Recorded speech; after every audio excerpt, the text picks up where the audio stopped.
in Canada, we welcome English-speaking refugees like the Loyalists, and later the Irish families going away from starving in their country. But in Trois-Rivières, because Trois-Rivières was the seat of a regional power and the center of a region rich in raw resources, because of that, we had special newcomers. They were powerful, or they tend to be. They will become powerful.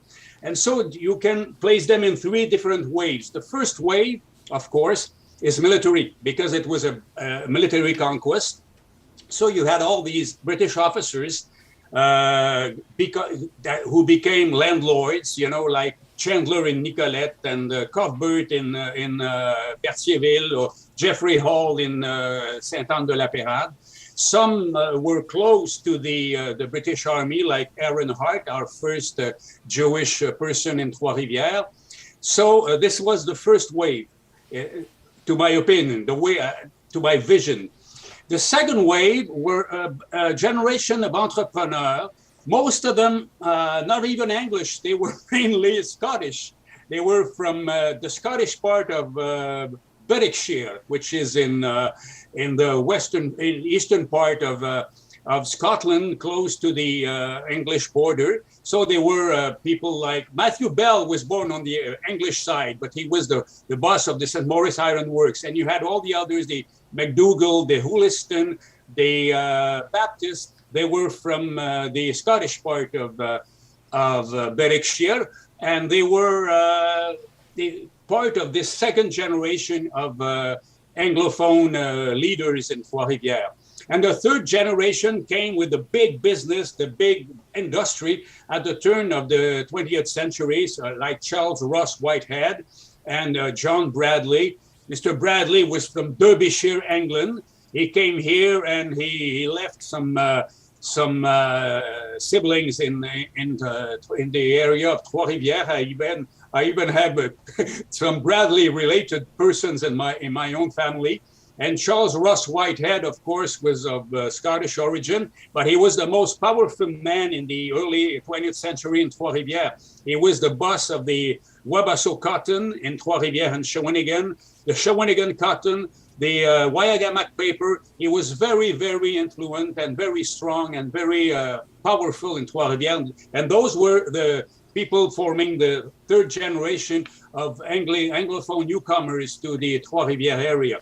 Of course, like I said, there was, at the lower level, there were regular immigrants, people who were looking for jobs in the Trois-Rivières harbor or in the Trois-Rivières industries, people who were mainly Scottish or Irish, sometimes English. But at the top of the society, at the top of the community, you had these three waves of Anglophone newcomers, as I can place them all in a row.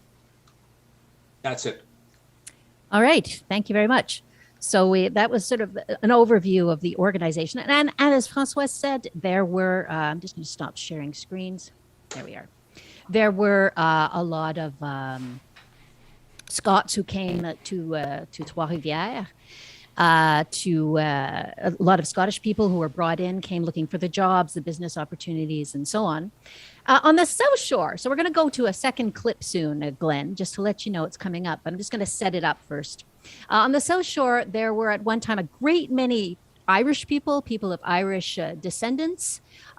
They came through Port Saint-François. They went to Nicolette, through Bécancour, onto Sainte-Brigitte along the Nicolette River. It did start with the seigneur of Nicolette, whose name was Kenelm Connor Chandler. And when he bought the seigneury of Nicolette in 1821, he encouraged Irish and Scottish settlement. And by the way, Nicolette this year is 350 years old. So if you want to take a little day trip out there and see some beautiful scenery, off you go. But there was a large group of Irish immigrants came via Quebec City to settle in an area of Sainte-Brigitte-des-Sceaux, which is just south of Bécancour. And the first one was John O'Sullivan in 1837. And he was soon followed by quite a large number of families. Just some of the names: Carroll, O'Grady, Purtell, Kane, Highland, O'Meara, O'Shaughnessy. And by 1865, there were many, many, many other Irish families living in St. Brigitte, which is a really interesting and unique community that had bilingual range schools, one-room schoolhouses, I think until the end of the 50s. I'm very bad with dates. So it's like, the 50s, maybe even the early 60s, the children were going to school bilingually and the teachers were bilingual and the community was bilingual. Very, very interesting. So in this clip coming up, we're going to talk about maybe a more tragic wave of immigration from Ireland, one that's quite familiar here in Quebec in the mid-1800s. But we're going to talk about it in the context of Nicolette and particularly the link with Saint-Grégoire on the South Shore across from Trois-Rivières. So Saint-Grégoire is now part of Bécancour. So we'll hear the third clip now. So we're all refugees to a certain point, but especially in and around Trois-Rivières. That's interesting to tie all those different movements of people together. And there's an interesting connection I find between the Acadians who settled, I think it was Saint-Grégoire was the parish where they mostly settled, and a later wave of Irish refugees, mostly children. I know that what was he called? The bishop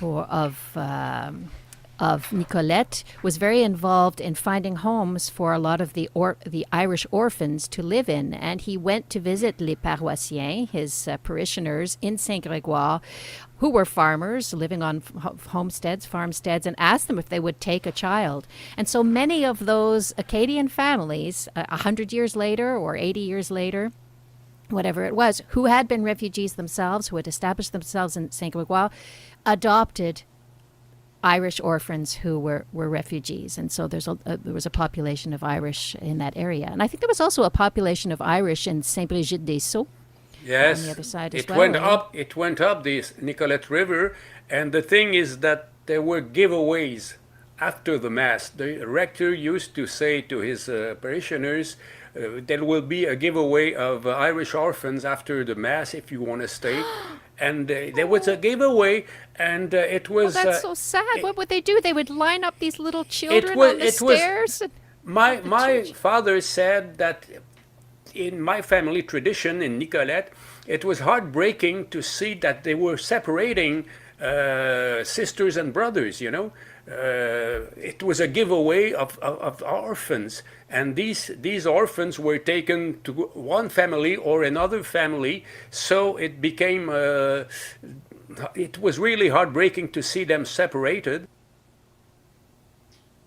And yes, so that's the clip. Just that I remember the surprise when François said that they would line these kids up on the steps of the church after Mass, and these poor little children. To imagine that, it's probable as well that Irish families from St. Brigitte would have adopted perhaps some of these orphans. There's just all sorts of possibilities for research in these stories. That there's a lot that we don't know. The Archive du Séminaire Régional in Nicolette has a lot of information, but there's not a lot of photos. There's not a lot of documentation. As you can imagine, these were not very wealthy families. They were farmers, simple farmers, eking out a life back in the mid-1800s and taking these kids on. So there's no photos and not a lot of documentation. So I think I'll start sharing my screen again. And if anybody has any questions, please feel free to, write them in the chat or save them up for afterwards, because we'll be happy to talk about that. So we've already heard the second clip. I'm just trying to there we go. Okay, so there were really a lot of stories, and I angsted about this as I prepared this talk, is which ones do I choose? And in the end, I just said, we'll just go and improvise with some of the photos that we have. So I was saying that whole us and them narrative it was sort of turned on its head when we started to look closely at stories. And one story that I found particularly interesting, I'm going to talk about Barnard, Edouard-André Barnard, or Bernard. I'm not quite sure how to pronounce it. And François, you're going to come on and talk about Devlin in a second. So the Barnard family were loyalist refugees.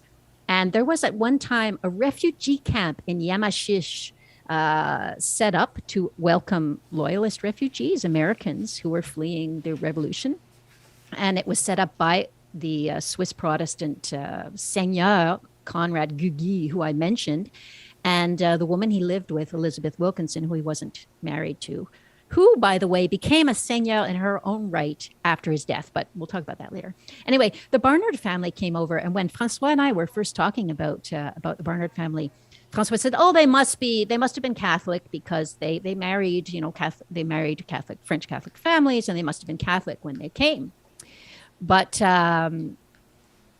they weren't. They weren't at all. They were very Protestant, came and were influenced by, made friends. I think one of the grandfather or the father of Edouard André Barnard made friends with the Monseigneur and decided he would convert. So the father of this man here was an editor.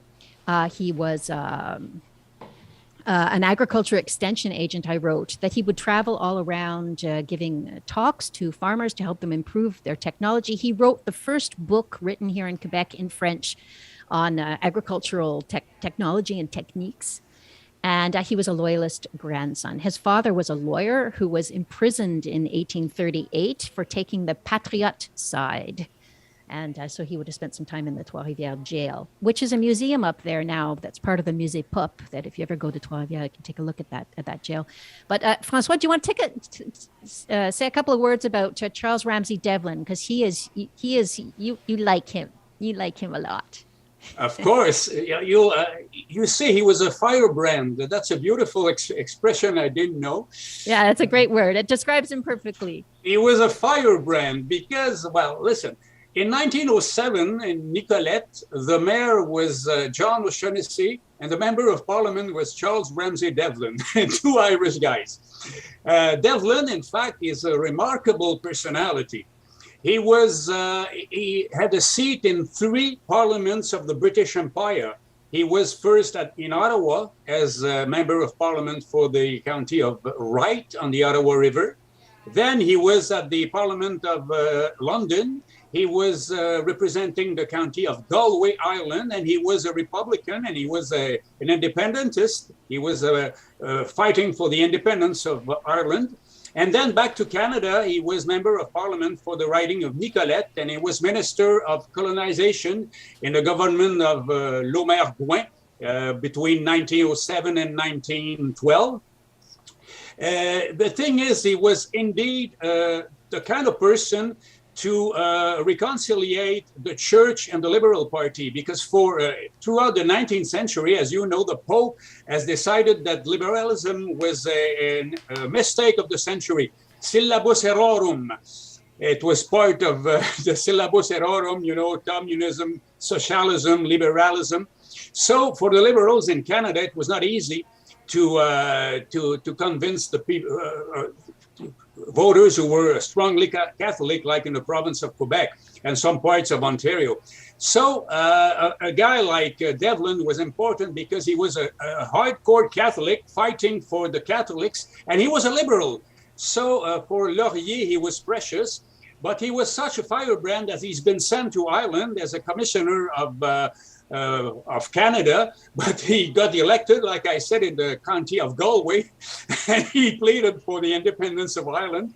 So he went called back in Canada and asked to be quiet, and he was sent in the county. He had chosen the county of Nicolette, where there was a base of Irish voters and a very Catholic county, because there was a bishop, there was a diocese in Nicolette.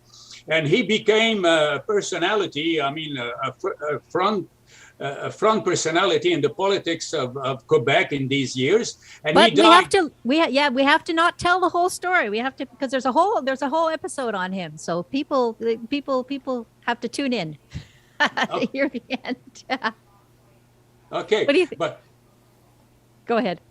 no, I just want to say that he's been, like many others, he's been forgotten, and it's an injustice because he was such a personality. He was really original. He was sincere in his fighting for the cause. It was not easy to be a Catholic and a liberal, and he succeeded in joining those two tendencies, those two beliefs. And he was able to confront his own party when it came to the rights of the Catholics and the Francophones, even though he was half Anglophone. You know, his wife, should I say, his wife was the daughter of Testar de Montigny, who fought for the Pope with the Zouaves in 1870. So he was very close to the Catholic hierarchy. Yeah, and we have a whole episode on him. He was quite a character. He could argue equally well in English and French, perfectly bilingual. So that's Charles Ramsey Devlin, and it's always a bit more challenging when you're looking into the history of women because they did not hold official positions, except with very few exceptions. But we have a lot of stories that we dug up, thanks a lot in part to the work of historian Michelle Gélina. So Michelle de Gélina and her books, Ma voisine d'Orange. I'll talk about that a little bit later in my sources. Hannah Cook, she was an interesting young woman, a Protestant who married a Jewish man, Isaac Phineas, who was a timber agent for one of the seigneurs. Elizabeth Wilkinson was, as I mentioned before, not married, living in sin with Conrad Gugy. And when he died, he left everything to her. She was sworn as the seigneuress of Yamashish in the 1700s. Died in 1794, so the 8 years previous to that. Helen Elliott lived in a place called Hunterstown, which you can hear all about if you listen to episode 19. Hunterstown was like the Wild West of the Mauricie, and anything goes there. Sally Hart, we talk a lot about the Hart family, and I just want to mention we're not going to talk about the Hart family very much because I think that you had a presentation to talk about the Hart family, and they're very well known. Especially the son of the patriarch and matriarch, Ezekiel Hart, who was the first Jewish person elected to a legislative assembly in the British Empire. So a wonderful feat. But Sally Hart was the wife of Moses Hart, who is a bit infamous, with reason. If he was living in the Me Too era, he would have got it.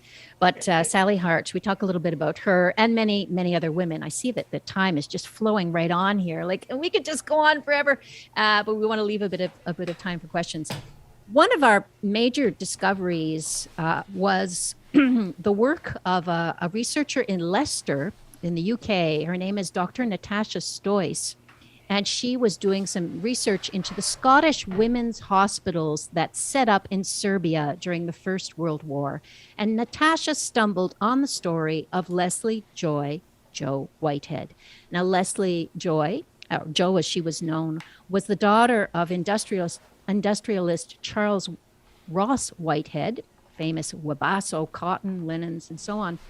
And you're gonna realize, as I mentioned, it was in Serbia during the First World War that Natasha was doing her research. So Jo turned up there in World War I on the front lines. First frontline soldier. She was a prisoner of war. She became a mother. She was an avid reader. She became a rancher. She spent her adolescence outdoors, and that is actually the bonus episode. There's a whole interview with Natasha Stoyce about this remarkable individual, Jo Whitehead. I don't know if we have time for the third clip. It's almost at the hour. What do you say, Glenn? Should we go for the last clip to round things out? I think we should. They're so good. Let's give it a listen. Okay. So let me just set it up, okay? I'm going to just set it up. Let me just see. Where's my third clip? All right. It's really, if you're here, it's because you like history. We all love history. And sometimes history, it's pretty eerie how history repeats itself and the past mirrors the present. And I was doing some research into the summer of 46. I was looking at old editions of the St. Maurice Valley Chronicle, which was a newspaper that ran... François, what were the years of the Maurice Valley Chronicle? 1920 something till 1960 something. About fair. What were the years of the St. Maurice Valley Chronicle? Do you know? Okay. It started. Yes, around 1910, and it ended around 1950 or 60. Okay, so I was looking at the summer of 1946 to find out about two baseball players in particular, which we'll talk about afterwards. But I was stunned by what was going on from what I read in the paper in that summer of 1946, reflected what we were going through in the present day. So that's to set up the clip. The summer of 46. Before I talk about women, though, actually, I'm not going to talk that much about women. I talked about the war brides. But there's some, like I mentioned about all these news stories that I found in the St. Maurice Valley Chronicle from the 1946 that resonate with things we're living now. First of all, there was a shortage of nurses. Okay. They were desperate for nurses. Yes. I don't imagine that they were as desperate as we are now for nurses. But there was a shortage of nurses. So maybe that's never been worked out, and maybe we need to look at giving nurses pay, a higher pay and better working conditions. And at 1946, there it was. The other thing about 1946 was that they experienced the worst drought in years, and it was across the region. I have all the areas. Let me just see. Trois-Rivières, Mauricie, Champlain, La Violette, Masquinongé. Yes. A terrible, terrible drought. There was finally a rainstorm on August 22nd, a huge, heavy rainfall. And as we know, having a huge rainfall after a drought is a terrible thing because it just hits the packed ground and runs off, crushes everything. But they figured that the crop yield would be 25% below normal. They used to grow tobacco. Yes. In Saint-Louis-de-France mainly. And you talked about how Yamachiche had the great... Saint-Louis-de-France? Saint-Louis-de-France was the major production center of tobacco in the 40s. Okay, that's interesting. So the tobacco crop was stunted for that year and was of terribly poor quality. And they figured that production was down 30% due to this drought. The other thing that was down 30% was local dairy production. And apparently the cattle were starving. They had no water, and they were starving. Because I imagine in those days, there was not a whole reserve of hay. And maybe even especially because of the warriors had been very, very difficult. And they had nothing to eat, these cattle. So that's something that was going on in 1946. So shortage of nurses, a drought, and an outbreak of an epidemic. Oh, lots of resonance. What was the epidemic? Polio. Polio is very serious because you never recover from that. If you had polio, it's very hard to recover. You hold it for your life. You have to live with that. Yes, and that's the clip. And that year, actually, the summer of 46, they actually delayed the opening of the English of the Three Rivers High School and St. Pat's High School by 2 weeks. Yep, so that's resonating, isn't it, with the present. So I'm just going to share the screen again. We'll be done. We're going to wrap up soon. I'm just wondering why it's not going. This was why I was researching the summer of 46 to find out about Roy Partlow and Johnny Wright. So I think it's episode 24. We all know about Jackie Robinson, but Jackie Robinson, they brought in 2 different players to be his roommate. Both of them were pitchers, something that the Montreal Royals did not need. They did not need a pitcher. They needed a batter. And so both of them were demoted to the Three Rivers Royals, and they were breaking the barrier, the color barrier on another level. And that summer, they did an amazing job in Three Rivers. I won't tell you what they did, but it was really, really an exciting summer for baseball and an exciting summer for these 2 men, marvelous men who need to be remembered. So just quickly, it's so nice of you to be listening to this talk. Thank you so much. I know I speak for both of us to say that we're so happy to share our information, our discoveries with you. We hope that you enjoy the podcast. How to listen to it? It's called MCQ Views and Voices. This is our platform. We use Buzzsprout. Once again, From Burton to Barton is the name. We've given the second series. I already told you that the first series there is a 4-part series about Drummondville history. It's available on iTunes, Google Podcasts, Spotify. And I'd just like to say, if you listen to it on iTunes and if you enjoy it, just please leave us a review because I think it helps the algorithm. And about what's next, as you can imagine, we had no idea that we were going to turn up all these amazing stories. There's so much room to explore. There's so many stories to explore, to dig deeper. It raised as many questions for us as it answered. And we would like to hear from people who have roots or ancestry in Trois-Rivières, Shawinigan, La Tuque, Drummondville, Bécancour, any of the surrounding areas. So you can get in touch with us through our website. Very easy, casemcq.com. And we just wanted to talk quickly about our sources, because we do have sources. It wasn't off the top of our head. I might be a storyteller, but we didn't make this stuff up. I did mention Ma Voisine d'Orange is a great book for any lovers of history, local history, women's history. It's in French by Michelle Gélinat. She just came out with Tome 2. And there's a great book in French, too, about the Hearts, Les Premiers Juifs d'Amérique by Denis Vaugeois. We didn't actually talk at all about the military regiments in 1760. You can listen to the podcast for that. But the Frasers, we talk about the Frasers, the fighting Frasers, the Fraser Regiment. I can't remember what number it is. I'm bad with numbers. But for information about the Scottish soldiers, Driven by Fortune, the book by Sam Allison, published, I think, in Montreal. Another really interesting book is Canada, Quebec, 1534 to 2010. Just had a recently new reissue. And I would like to thank our partners. We are funded by le Secrétariat aux relations avec les Québécois d'expression anglaise, the project that I work on anyway, which involves other programs and other projects as well. So that's it. Thank you very much. And thank you to Heather. Thank you to Kwan for inviting us. And thank you to Glenn for the technical help. We had a little rehearsal before, and it helped put us both at ease. Julie and Francois, this has been fantastic. Thank you very much. I'm really excited to go to the podcast and find it. But before we start opening the questions up, Glenn will just come in again and just remind our audience how they can ask you questions. Indeed, and great job, Julie and Francois. So yes, if you have questions for our speakers tonight and you're with us on Zoom, easiest way is the chat box. You can either just say that I have a question, just type that in the chat box, and then we can bring you on camera and we'll turn on your microphone and you can ask.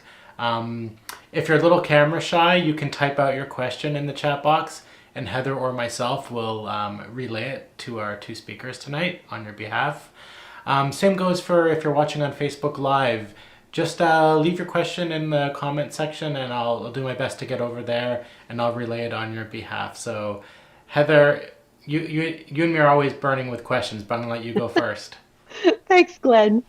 I was fascinated with the mixing of the cultures of English and French back and forth. It's really, really wonderful.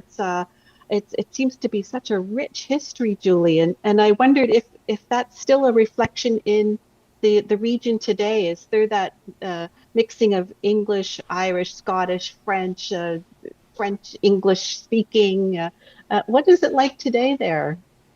I'd say in the English population, yes, it's an extremely bilingual population, and people are there probably because of the French. You know, they like the French, they want to speak French, and they you know, if English is their mother tongue, there's people from elsewhere in Canada, there's people from the region, there's people from elsewhere in Quebec, there's American people living there. So yeah, I think it's a very bilingual culture for sure. Probably more than it ever was. Yeah.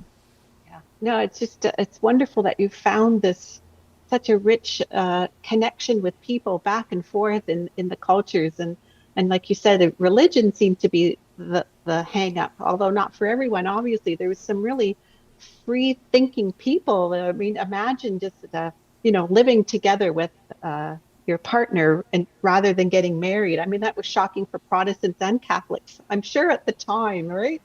So it still would be today for some.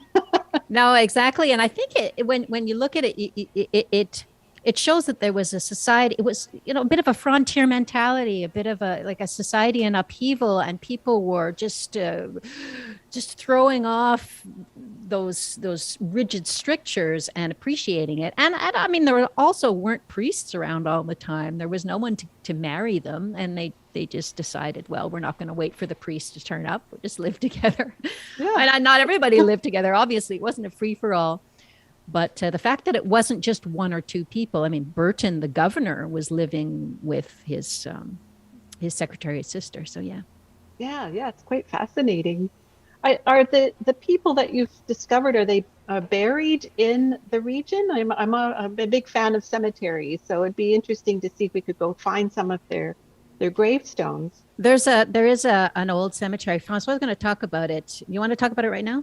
Yeah, cool. there is two places mainly for if you want to find some graves. There's the old Anglican cemetery, which is downtown, just behind the court hall, and this is from it opened in 1818 and existed for about a century. And now you have the Forest Hill Cemetery, which is from dating back from the early 20th century. So you have these people who are buried there, and some of them have their story, the story of their lives on the tombstone, like James Sinclair, a native of Scotland, who was at the Battle of Culloden. There were Culloden. two soldiers that had been at Culloden who were in Three Rivers, and they'd been on opposite sides.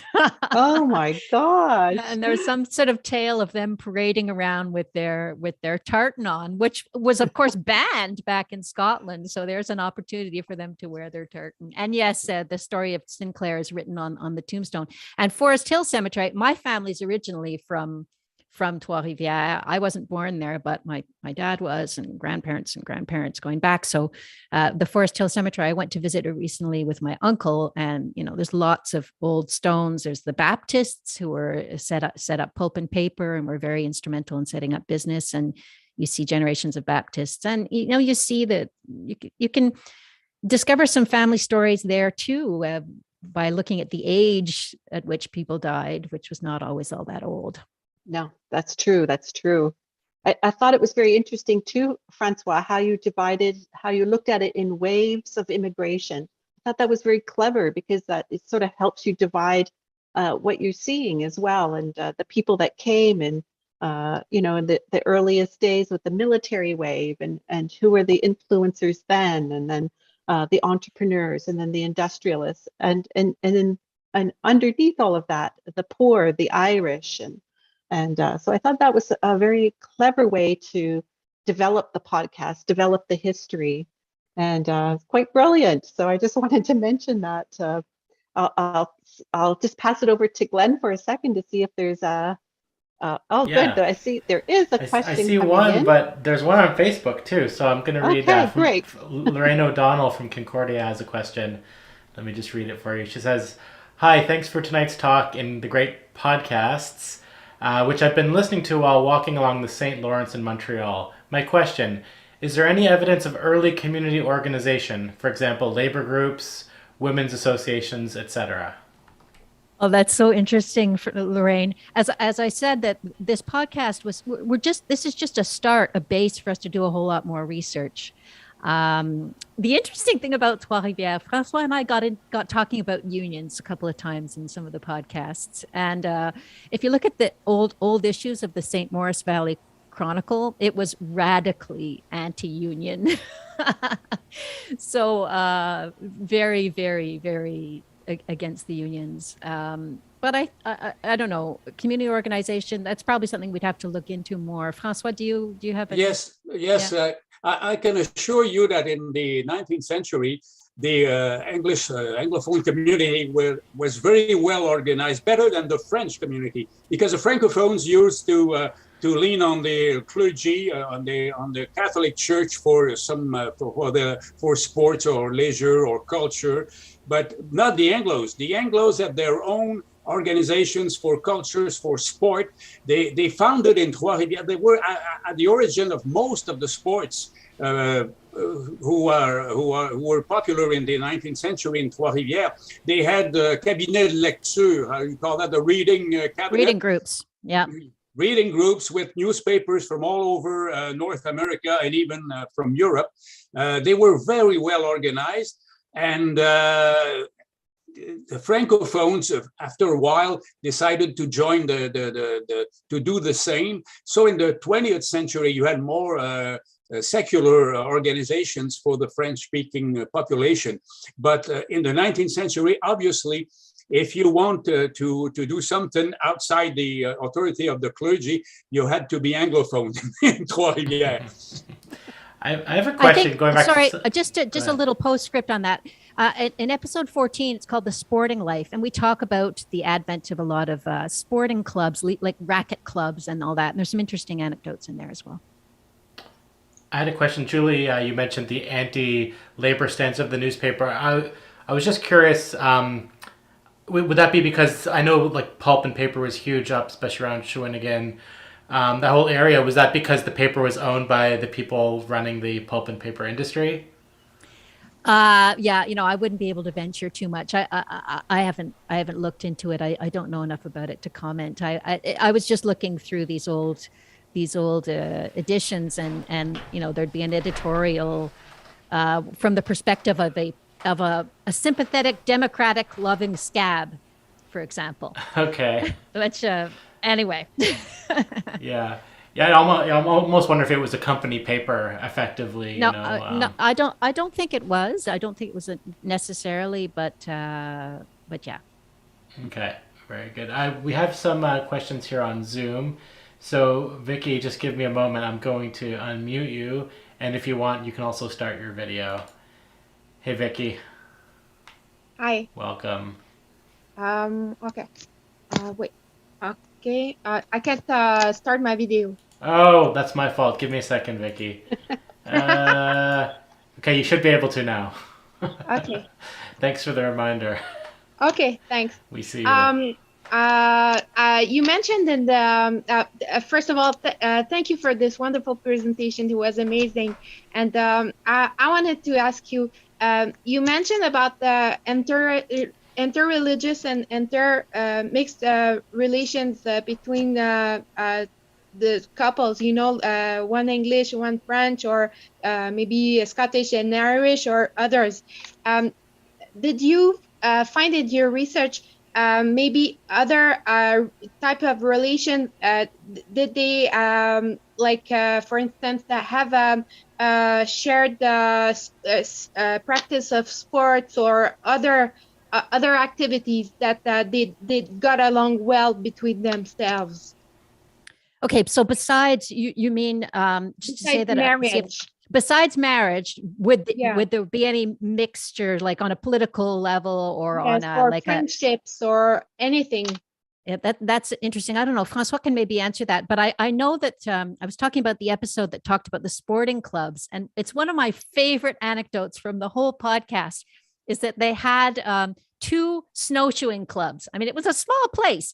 They had two snowshoeing clubs. One had to be liberals and one was conservatives. They could not go snowshoeing together. It was just unheard of. They had to have two clubs. I thought that was really, really funny.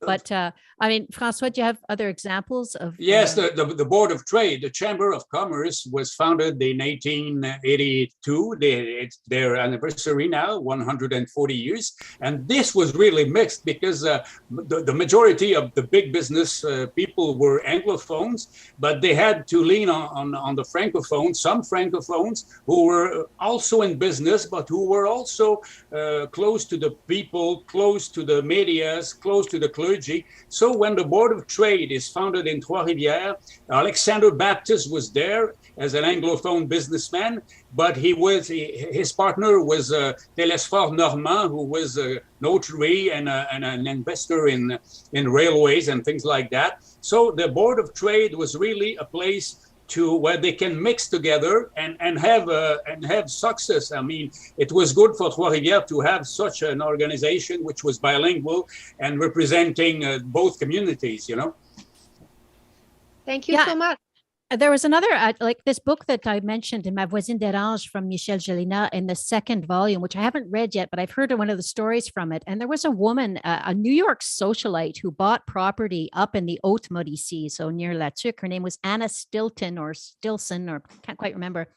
And she was known as La Reine de la Mauricie, the Queen of the Mauricie. And she would dance, they set carré, and she just loved the culture, and she would talk and speak in French. And she ended up marrying, her second marriage was the grandson of one of the Rockefellers. So just to let you know how wealthy she was, but she just loved the culture. So I think there was more than. If I can add something about that, when the Germans came to Trois-Rivières to beat the Americans, to beat the Americans at the gates of the city, the wife of the German commander, which name was Elisabeth von Massau, she was the wife of Commander Adolf Reidezel, and she wrote in her diary that she was glad to be she lived at the Tonnancourt house, and she spent a whole summer in Trois-Rivières, and she said, it's great to practice my French, because for the Germans or for anybody in the 18th century, speaking French was an achievement. So through the 19th century, things have changed. Speaking French was not so much appreciated. But back at the days of the conquest, the British officers were glad to speak French and to have relations with French-speaking women. And so for the Germans and the Swiss and others, soldiers fighting for England, because if you were Protestant, like Guy, like you said, Guy was a Swiss Protestant, and so was Haldeman. You used to say that Frederick Haldeman is a hero of the British colonial system, but his name was Louis-François Frédéric Aldimand, and he was from Yverdon, canton de Vaud in Switzerland. He was a Francophone. I had no idea. I know. Just like François and I could go on forever, but I just wanted to say, in more modern history, my uncle was raised in Trois-Rivières, Trois-Rivières, and he went to school in English. He had his English friends, and then when he came home, he had the neighborhood friends, kids who were Francophone, and they played basketball together and they hung out together. And he was always telling me about his friend, Kevin and Denis, and it was just normal for him. So interesting. We have a question from Jody. Jody, I'm going to unmute you.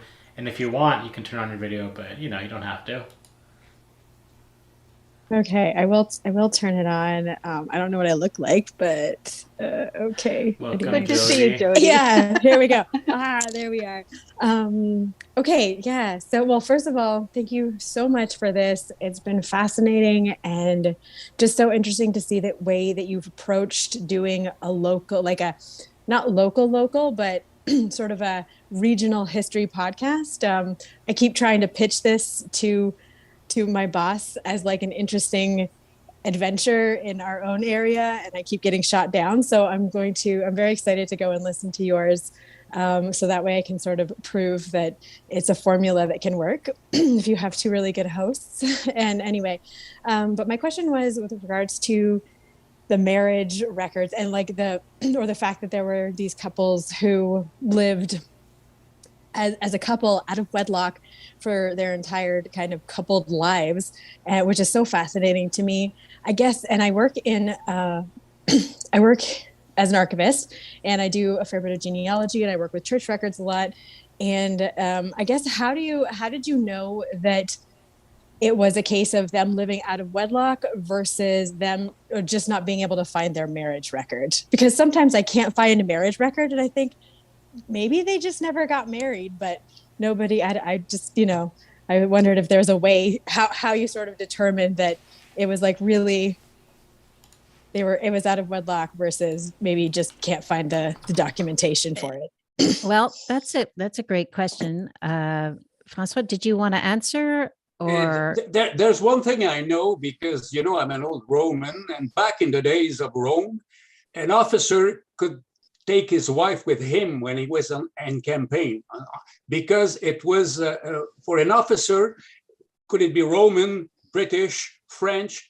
The authorities didn't want them to mess around les filles à soldats, the prostitutes. So an officer, when it was not on the battlefield, he had the right to take his wife with him, or to have a regular woman with him, in order not to mess around with the prostitutes that used to follow all the armies of the world. So it explained probably because Guy and Barton and some others, they had a lady with them. to keep them, and the authorities agreed with that. The military authorities agreed with that, but not the everyday people, probably. Yeah, no, I'd like to maybe address that question on how you know. So I found out about Elizabeth. Her name was Elizabeth Wilkinson, who lived with Conrad Duguay. And I found out about her through the work of Michel Gélina, once again, this amazing historian. And Elizabeth Wilkinson, nobody can really figure out, or there's no real trace of where she lived before she got here, but she mentions that she knew Duguay in Europe somewhere. And she seemed to have money. And in the historical record, she had been mentioned.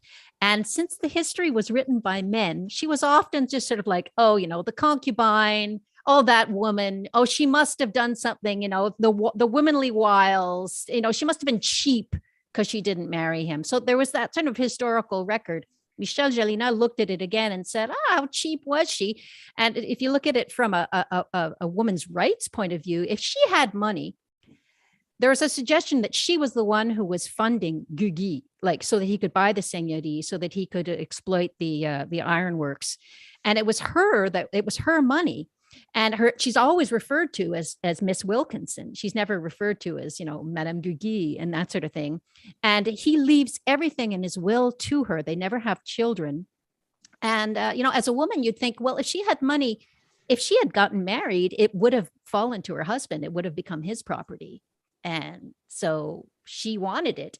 And usually if you were wealthy, you were sort of somewhat beyond reproach. You know, it was often the wealthy people who could live a bit differently, who could push beyond the boundaries of things. So she was sworn in as a seigneuress after his death. And there's, once again, he had a bit of a strange death. Did he commit suicide? Did he die of apoplexy? He was in the middle of some court case that just seemed to go on forever and be personally upsetting and embarrassing. And he died, I think, rather suddenly, rather young.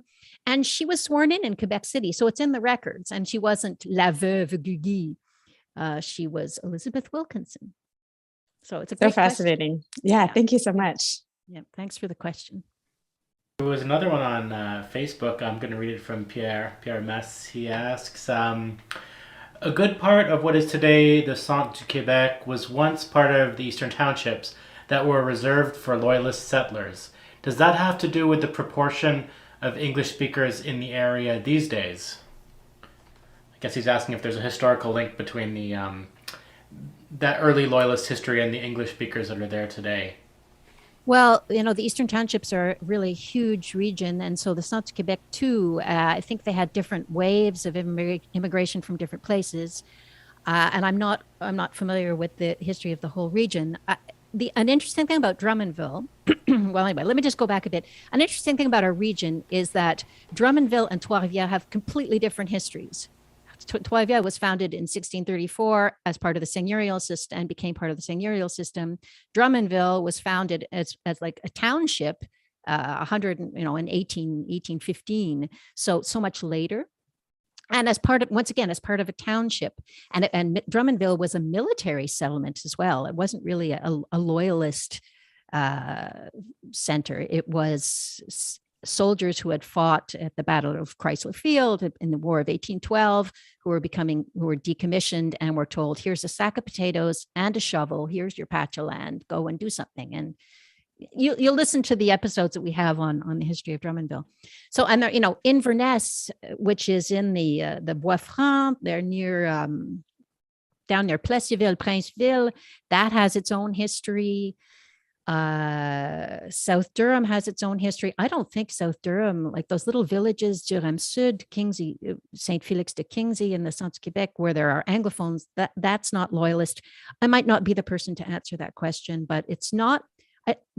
The Centre-du-Québec area of the townships is not so much loyalist, strictly loyalist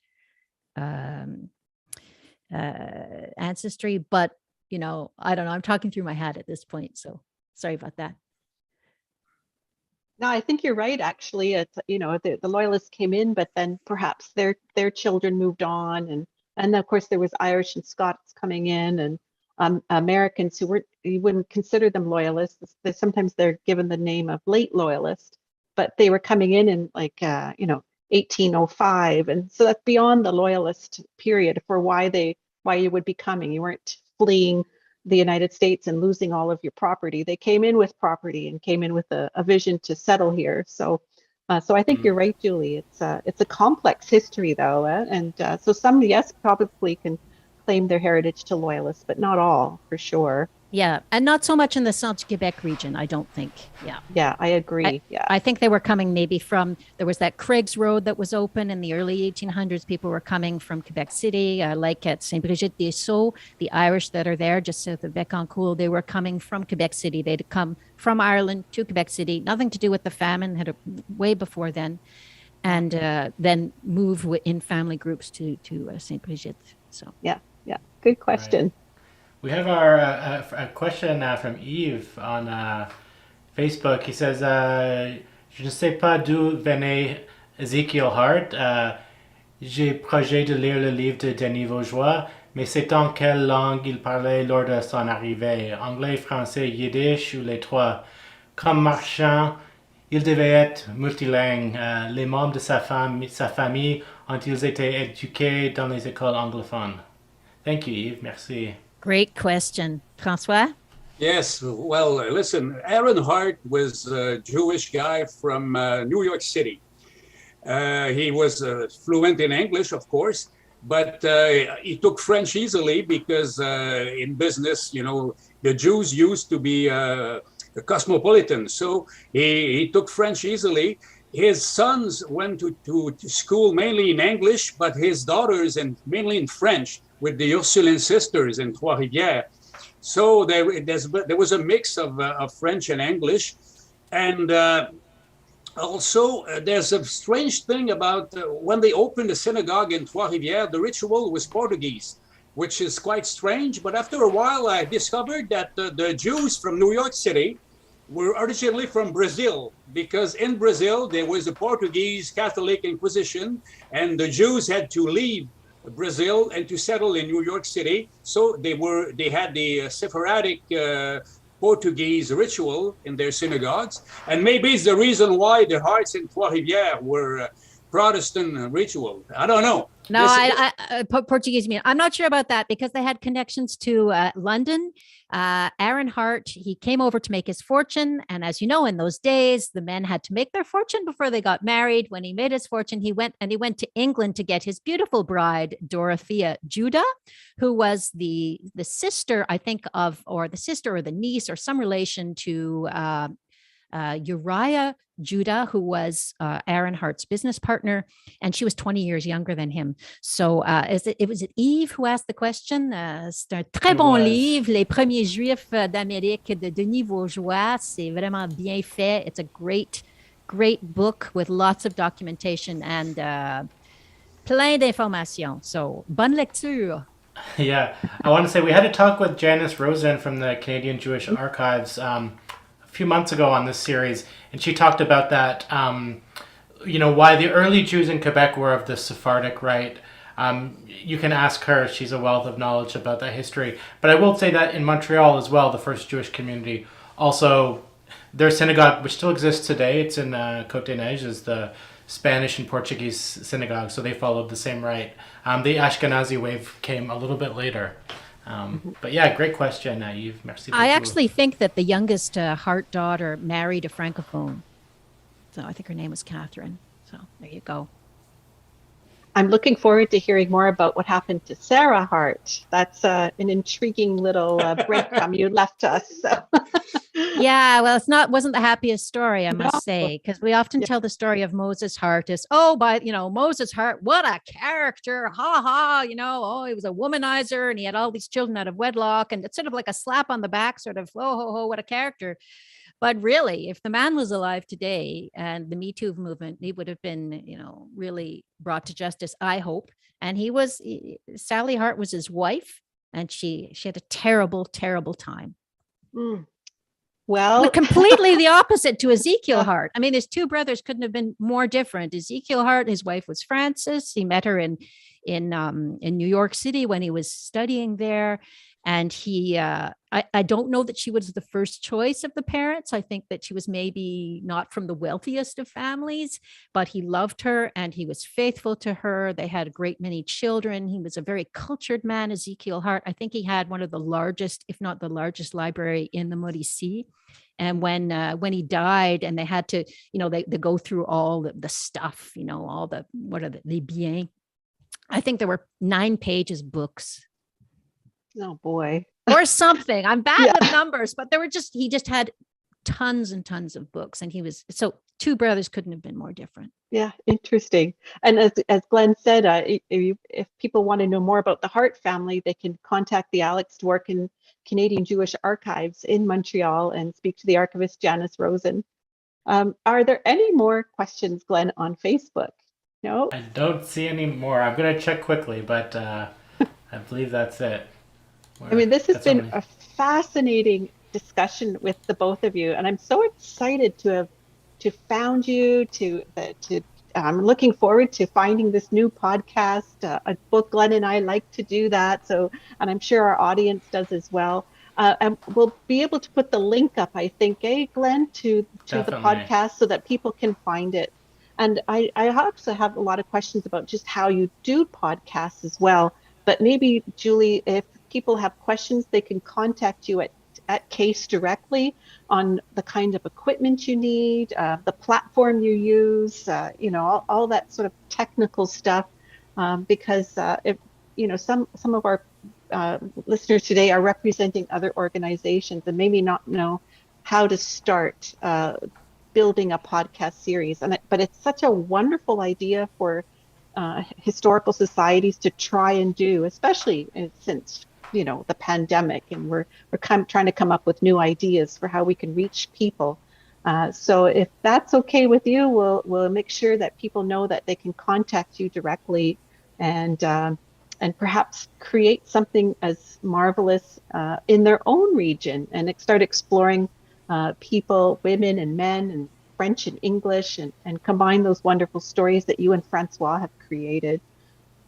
Well, I'd be more than happy to answer any questions and give suggestions on equipment and talk about some of the obstacles that you face. And I mean, there's no way to do it without making mistakes as you go along.